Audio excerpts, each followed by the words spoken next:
más o menos un modelo como va a ser la segunda en ese entonces. ¿Ya? Entonces, miren, aquí llamamos dolor abdominal. Es el dolor que la persona va a percibir, ¿no? Que va a estar situado entre el tórax y la espalda. Toda esta zona. Todo dolor que se genera en esta zona se llama dolor abdominal. Y hemos dicho que son diferentes causas que pueden llevarnos a esta molestia. Y es una de las molestias muy frecuentes que ustedes pueden observar tanto en consulta externa como en la sala de emergencia. Entonces, miren, es lo que sucede. En esta zona va a haber una inervación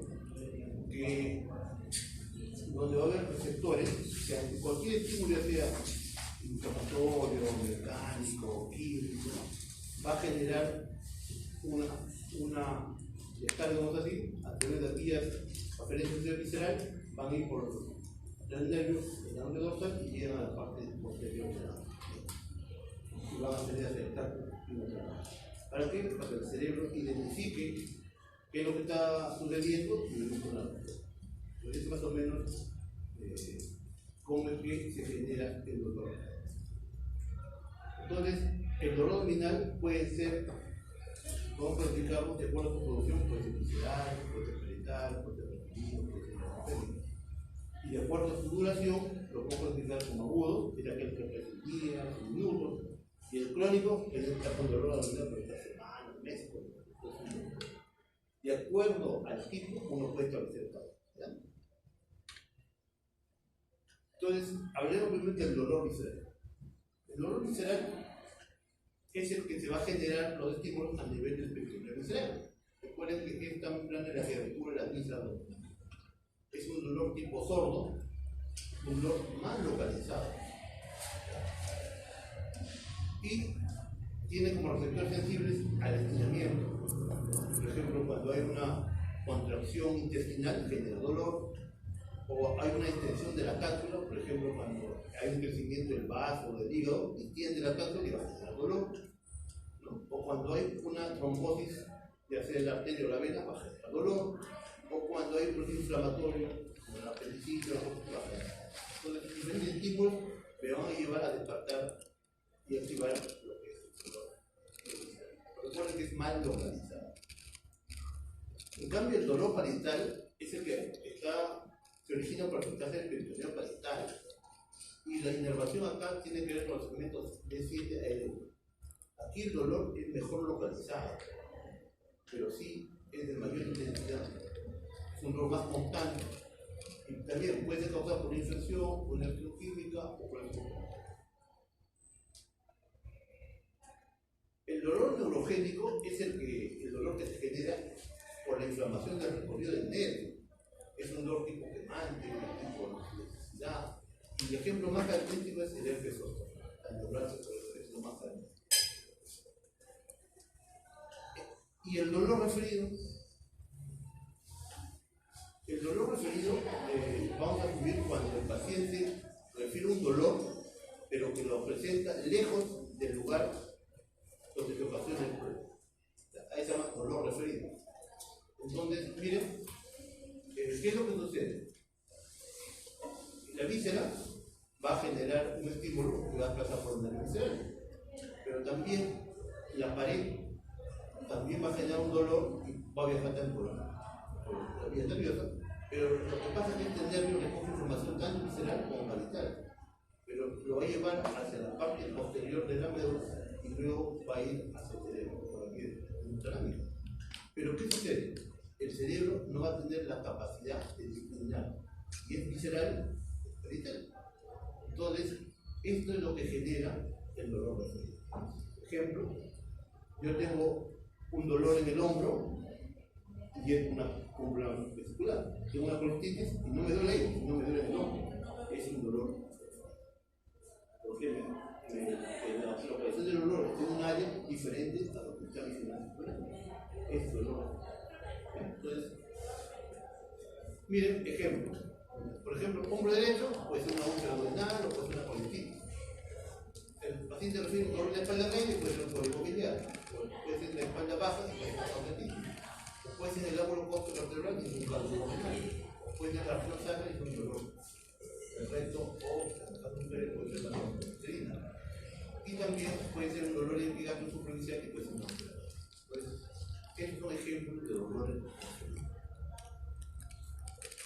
Pero también existe dolor en otras áreas fuertes fuera del abdomen, pero que van a referir hacia el abdomen. Por ejemplo, el paciente viene con un dolor de epigastrio tipo opresivo y resulta que el dolor no es una patología abdominal, sino es un dolor referido que viene de un infarto miocardial.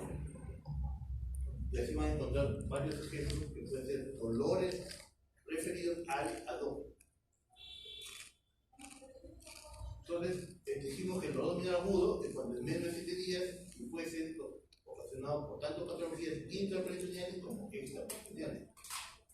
Entre las intraperitoneales tenemos causas inflamatorias, causas mecánicas, como el hemofilitoneo, causas isquémicas, causas traumáticas, y de origen extraperitoneal tenemos las torácicas, las urinarias, las metabólicas o las neurológicas. Ahora, entre las causas urgentes, aquí encontramos por ejemplo la apendicitis aguda, la apendicitis aguda, o una afección intestinal, o una bronquitis aguda, una bronquitis, o una patología ginecológica, por ejemplo, un afectótico, un absceso. Son dolores que demandan una atención más inmediata. Y hay dolores que el paciente los tiene varios días, semanas, por ejemplo, un sentimiento, una neoplasia. Entonces, siempre hay que diferenciar el dolor que requiere un urgente y los que no requieren un manejo. El dolor crónico es aquel dolor que va a aparecer más de 3 meses, que es continuo, periódico, es intermitente, y el dolor abdominal va a estar asociado a enfermedades del abdomen o enfermedades abdominales. Entonces, acá tenemos las causas de enfermedades abdominales, la ulceratitis péptica, la crónica, la colesterolopatía, colorectal, y el dolor crónico de pared abdominal, como por ejemplo el exterior, la neuropatía, la fibromialgia,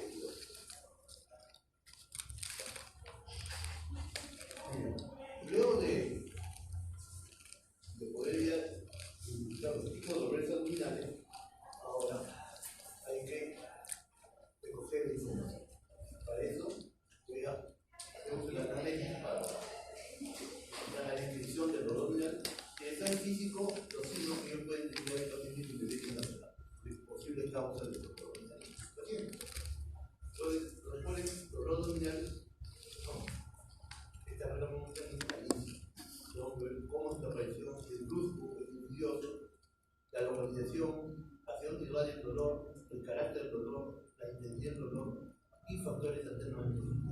Todo esto tengo que describir en la enfermedad actual. Las características del dolor que le van a acercar hacia qué órgano puede ser el determinante del dolor. Entonces, cuando hablamos de aparición, puede ser súbito. Esta condición generalmente se lo va a dar cuando una ruptura de una aneurisma abdominal, un una herida perforada o un quiebro de. Estas patologías son las que van a dar un dolor súbito y que muchas de las veces van a requerir una conducta clínica. Generalmente las patologías que nos pueden dolor intenso, pero que no requieren patología son menos dolor. En cambio, las que son de aparición gradual y insidioso son las que aparecen por varias horas, la misma son leves, vagas, y lentamente progresan. Es un dolor constante, más de lo mismo. Aquí, el ejemplo clásico es la apendicitis. El paciente viene con dolor en epigastrio, un dolor mal definido, sordo, que después se localiza en la fosa del cuerpo. Y el dolor de demanda al inicio era visceral, luego y así lo mismo como el colitis, la enfermedad pélvica. La localización, importante, ¿no?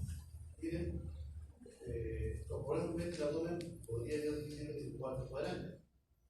Cuadrante superior derecho, izquierdo, superior derecho. En cada cuadrante va a haber una relación de otra.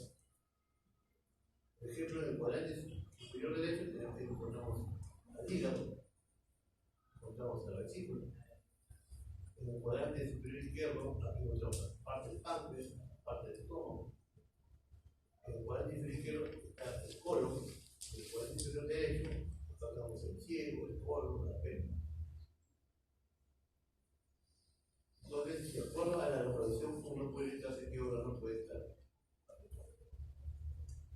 La irradiación, importante también, por ejemplo, cuando es una patología biliar que se irradia en el cuadrante superior derecho, la reacción causal por la pancreatitis se irradia en el cinturón, hacia los lados y hacia la parte de abajo.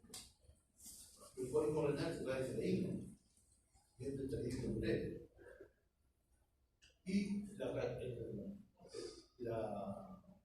reacción clásica de la pita aguda comienza como irrigato y luego se vaya a localizar en el cuadrante.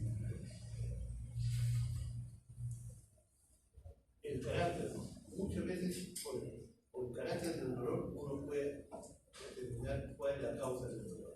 Por ejemplo, el lacinante puede estar asociado con una neurotoxina. El paciente puede preferir un dolor que mande en el abdomen, no le examina y no encuentra nada. Y días después aparece la lesión de visibilidad. Y era una neuralgia. El dolor tipo cólico generalmente está asociado a visceral. Un dolor sordo, por ejemplo, en el caso de la neoplasia.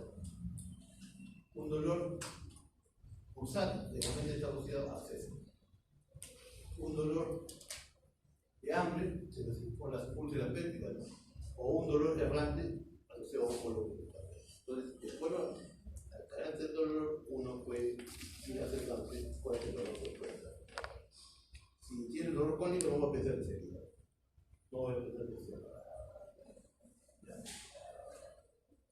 La intensidad es importantísima. Entonces, aquí hay que distinguir dos cosas.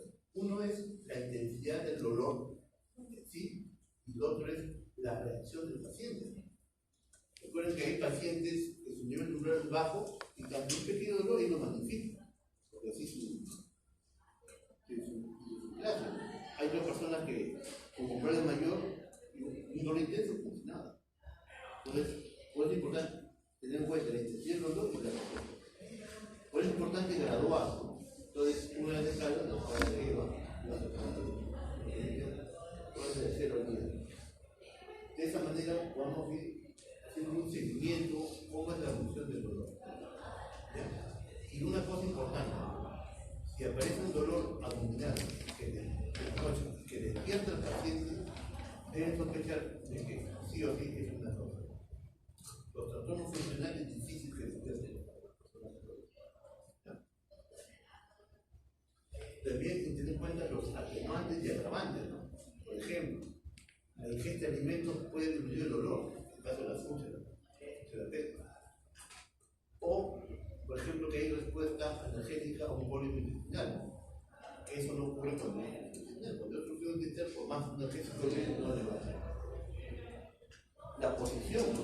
Por ejemplo, los pacientes con pancreatitis se calman su dolor al sentarse. O, por ejemplo, los pacientes con peritonitis. Los pacientes con peritonitis van a ver que no quieren ni mover el abdomen. Fíjense por qué no quieren. Y factores agravantes, por ejemplo, los pacientes que tienen problemas vesiculares, tienen el riesgo de algo.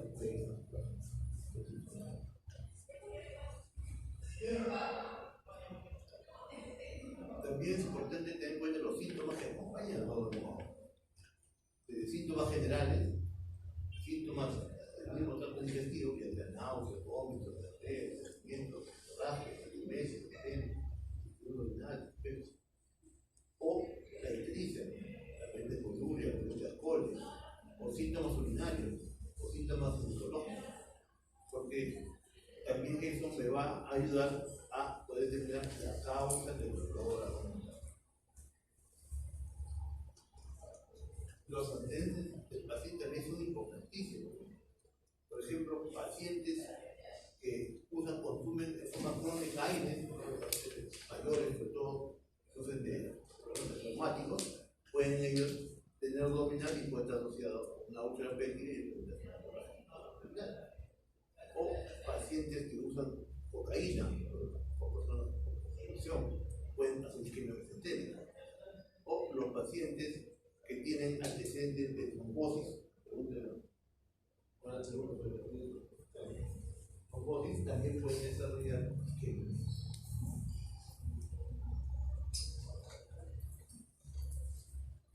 También importante, miren, los pacientes que tienen una obstrucción del hígado, generalmente debo sospecharlo en aquellas personas que han tenido cirugías previas. Porque la cirugía previa lo que va a condicionar son formación de adherencia. Este antecedente es importantísimo. Si tiene un paciente con dolor abdominal, con distensión abdominal y solución abdominal, y ya dente quirúrgico, no es lo que pienso. O pacientes que de repente tienen un dolor recurrente, calma, o en otro momento aparece, calma, aparece, entonces en ellos pues tengo que descartar posibilidades de una litiasis renal, o una litiasis vesicular, o también una diabetes. Muy bien, entonces ese es con respecto a la ahora, el examen físico, ¿qué es lo que tengo que hacer? Primero la inspección y tengo que ver alguna característica que puede tener abdomen. Recuerden que el paciente que está con un dolor con un abdomen agudo, van a ver que el abdomen no distiende, porque es un mecanismo de defensa. Entonces, podría yo ver presencia de cicatrices, o presencia de colostomía, fístula. Puedo también ver el abdomen distendido, globuloso, puede ser en caso con gastritis, en el caso intestinal. Puedo ver inclusive el vegetativo puede ser visible, en caso que sea un reducto, que sea un cuadro intestinal. Puedo ver circulación colateral, puedo ver lesiones de piel, costrosas, a la amputación, lo que yo tengo que ver es cómo se encuentran los ríos intestinales. Recuerden que los ríos intestinales son hematopolismos y representan cómo está el movimiento intestinal. Cuando no hay movilidad intestinal, no va a haber ruido. Eso es normalmente debe haber de 5 a 30 ruidos por minuto. Y generalmente no va acompañado de ruido. Entonces, los ruidos intestinales pueden encontrarlos aumentados, pueden estar disminuidos, pueden estar ausentes. Definitivamente, por algunas circunstancias, a veces el intestino no esté trabajando. Eso se llama hilo. El hilo puede ser paralítico o puede estar asociado a una peritonitis. El paciente con pancreatitis severa puede que tenga hilo y no hace o puede estar disminuido, ¿no? Fisiológicamente, en ciertas circunstancias, vamos a encontrar ruidos disminuidos durante sueño, las personas con sentimientos o cuando está empezando el hilo paralítico, o personas que usan drogas que alteran la funcionalidad intestinal, como tramal, codeína, morfina, o pacientes postoperados con una cirugía abdominal o por efectos anestésicos. Por eso los pacientes que tienen cirugías recientes y usan anestéticos no le dan comer inmediatamente. Tienen que pasar más o menos 12 horas para que realmente no esté. Y está aumentado cuando la función intestinal pues está, ¿no? El ejemplo más característico, pacientes que tienen enterocolitis. Entonces, los están aumentados. O también puede ser un signo de un sangrado digestivo. O también cuando inicia un cuadro de obstrucción intestinal, o también ha habido oportunidades que las personas no han comido todo el día y se escucha su ruido. Recuerden, cuando los rizos aéreos son de tipo metálico, siempre hay que descartar sí o sí una obstrucción intestinal. Y a la perfusión, ¿qué voy a identificar? Generalmente lo que voy a identificar es el timpanismo. El timpanismo es un reflejo del acúmulo de aire en las mismas cuencas. Pero en la zona del hígado, en la zona del vaso, lo que voy a encontrar es imagen. Y también podré encontrar una resonante y resonantes que realmente están asociados a la parte superior del abdomen. También a través esa percusión voy a tratar de buscar materia desplazable.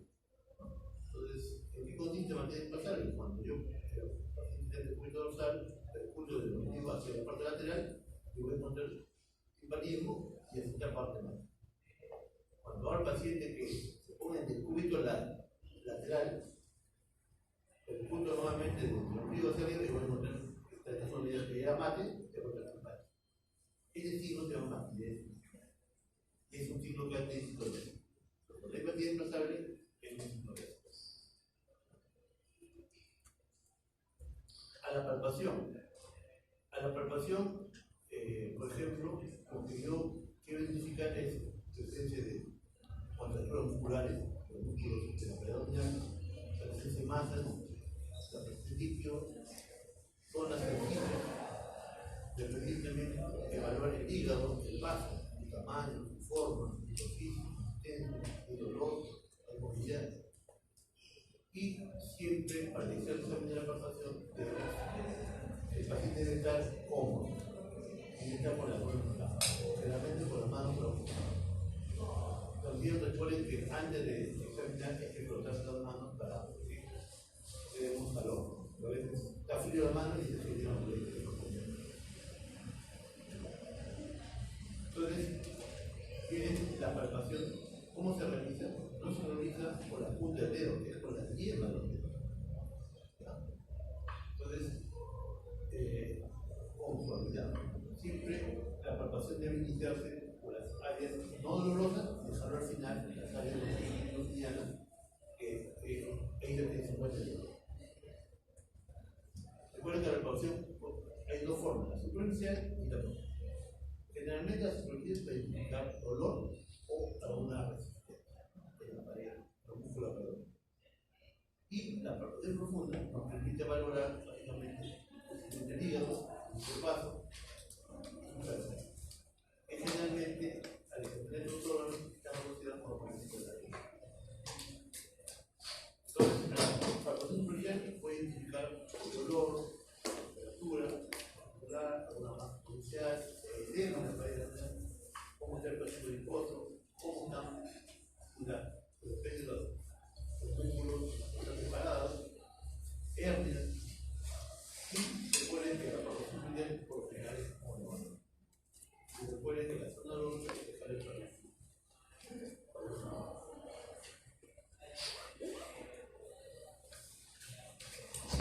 Normalmente la pared abdominal es blanda, normalmente va a dejar de diluir una sobrepresión.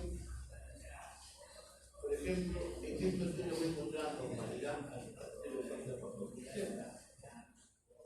Cuando hay un tumor abdominal, cuando hay una viscerregalia o cuando hay una en esas circunstancias puede encontrar una doble nódula. Entonces, recuerden, si hay existencia de los abdominales, esto debe deberse a un mecanismo de defensa. Entonces, eso puede ser, ¿por qué? Puede ser por miedo del vecino, algunas personas son nerviosas, cuando uno examina los órganos, hace contractura muscular.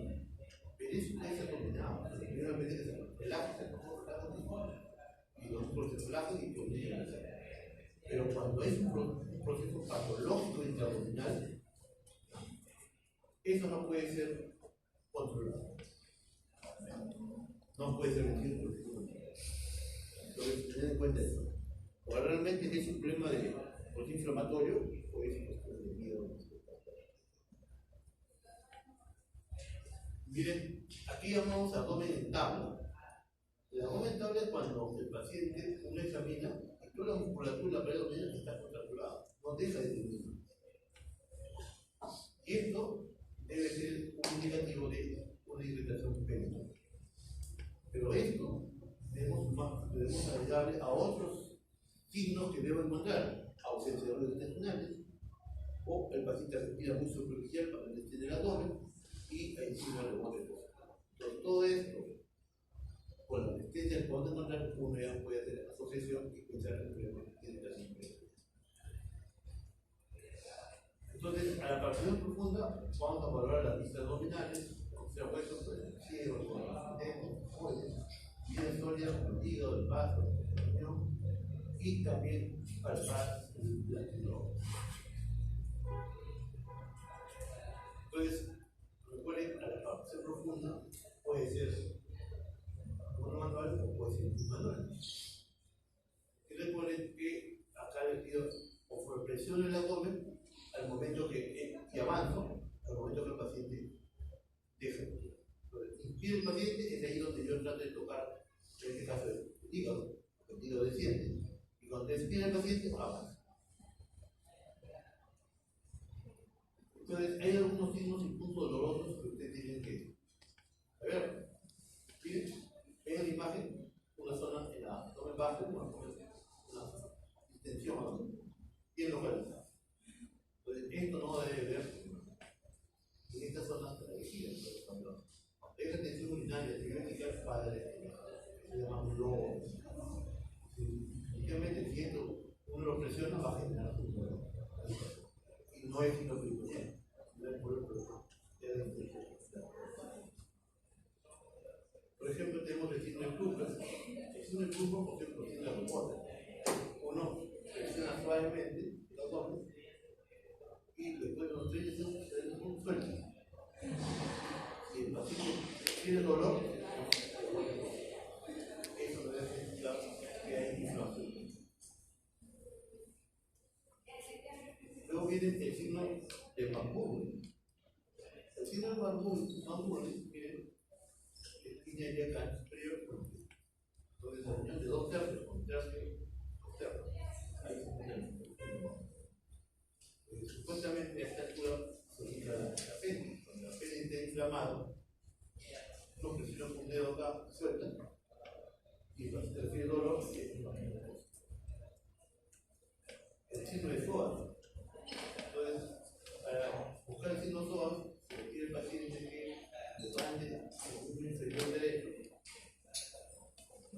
para unir la tensión, y a la levantar el paciente va a sentir dolor. ¿Por qué? Pues el apéndice, normalmente la población del apéndice puede estar cerca al SOA, y cuando hace esta maniobra, contrae el SOA y estimula el inflamado y genera. El signo inoculador también está relacionado con eso del apéndice o el inoculador. Pues, al hacer una rotación externa, vamos a generar el paciente. Y el signo de Rousing es cuando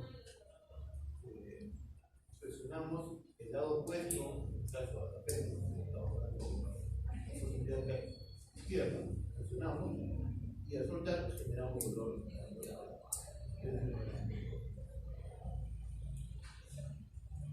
Entonces recuerden que cuando deben sospechar que puede haber una irritación femenina, cuando hay una rigidez voluntaria,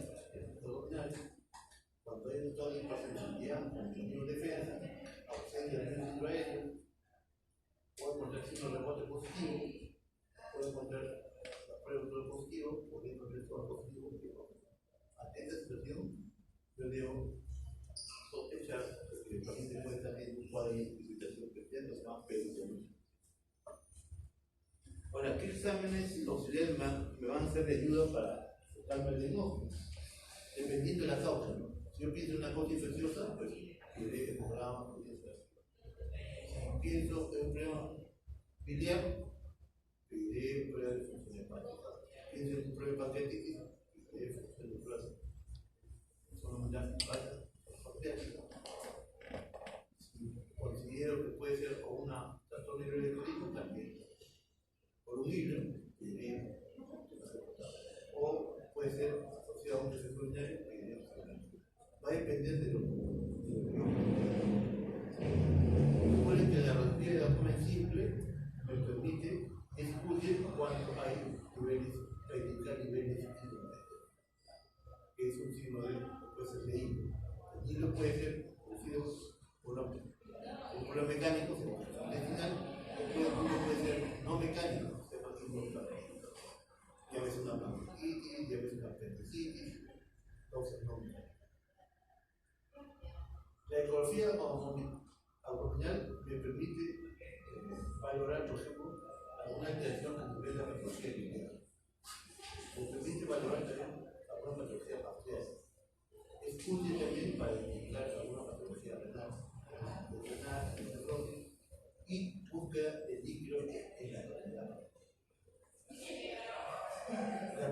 ecografía es un examen de mayor costo, pero va a ser más útil cuando en la ecografía no hay información, cuando la información no está clara, que permite mejorar la información.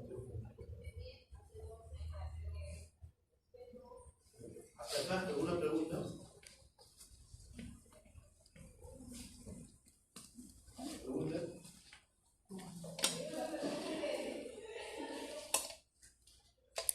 A ver, vamos a los explicados. Miren, es un paciente de valor 83 años,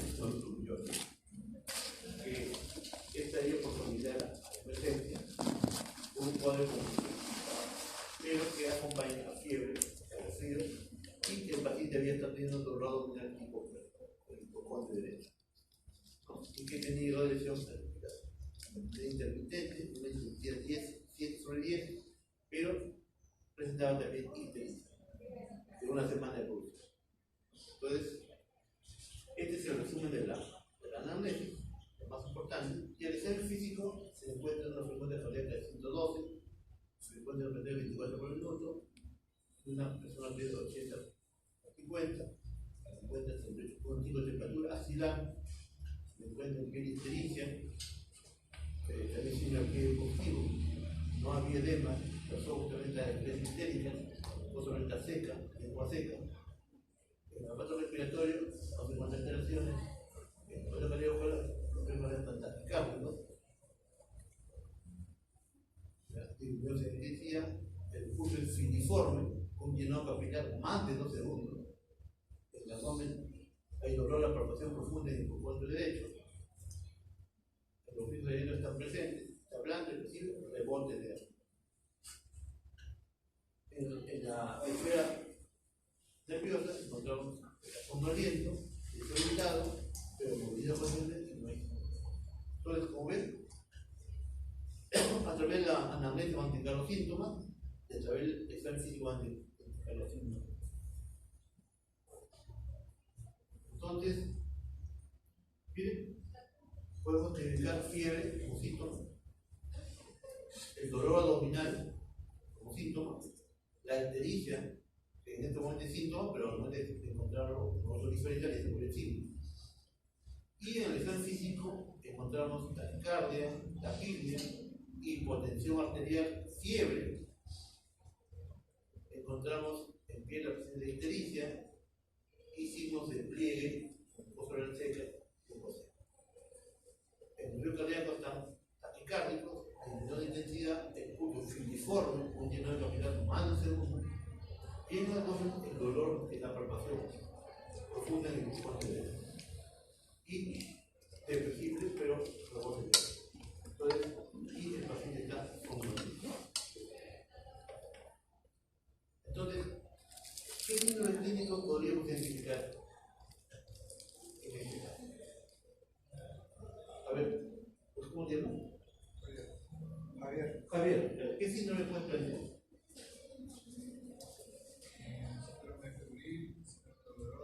Ya, un síndrome febril y un síndrome doloroso. ¿Está bien? Muy bien. Muy bien. A ver, ¿cómo te llamas tú? Gabriela, ¿qué otro síndrome puedes plantear? Ajá, un síndrome histérico también. Muy bien. A ver tú. Ajá, un shock también, ¿no? Está hipotenso, está taquicárdico, ¿no? El llenado capilar más de 2 segundos, el pulso filiforme, los ríos cardíacos son de menor intensidad. ¿Qué otro síndrome puedes identificar? Ya, mucho. ¿Hay CIRS? No. ¿Qué hay, no? Hay taquicardia, hay taquipnea. ¿Qué otro síndrome hay? ¿Hay síndrome de deshidratación? No. Sí, también hay síndrome de deshidratación. ¿Ah? Sepsis, claro, se ve muy más allá. Recuerden que cuando hablamos de sepsis, hablamos de CIRS, foco infección. Muy bien. Entonces, eso lo vamos a ver ahorita. Puede tener dolores abdominales, un dolor que tiene hipocondrio, hipocólico, un síndrome ictérico, un shock, un síndrome febril, un síndrome de deshidratación. Ahora, pregunto, siempre cuando esté frente a un paciente con varios síndromes que tienen que aprender cuál es el síndrome cardinal, que les va a llevar al diagnóstico, porque el resto puede ser acompañante, producto del problema principal. ¿Sí? A ver, ¿cuál sería el síndrome cardinal acá? Uno es histérico. A ver, ¿qué es el resto?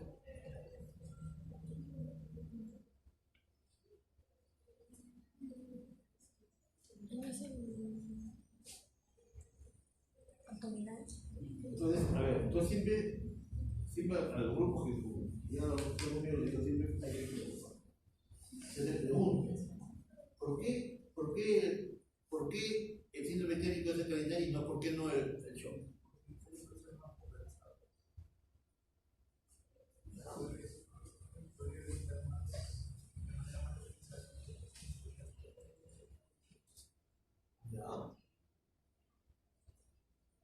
Tratando de localizar dónde fue la cosa. Antes digo, o digo. Otro comentario. Entonces, muchas de las veces tengo que ir uno. A veces yo puedo sopesar que hay dos. Entonces, me voy atrás y digo, ¿quién empezó todo? ¿Qué empezó primero? ¿Cuál fue los síntomas que empezaron primero? Fiebre y dolor abdominal. ¿No? Pero la fiebre es un síntoma específico puede ser causa de infección y después apareció la ictericia. O sea que hubo algo que ha causado un dolor abdominal y luego complicado con la ictericia. ¿No? Entonces, aquí el dolor abdominal sería uno de los signos cardinales. El ictericia también podría ser, pero viene después.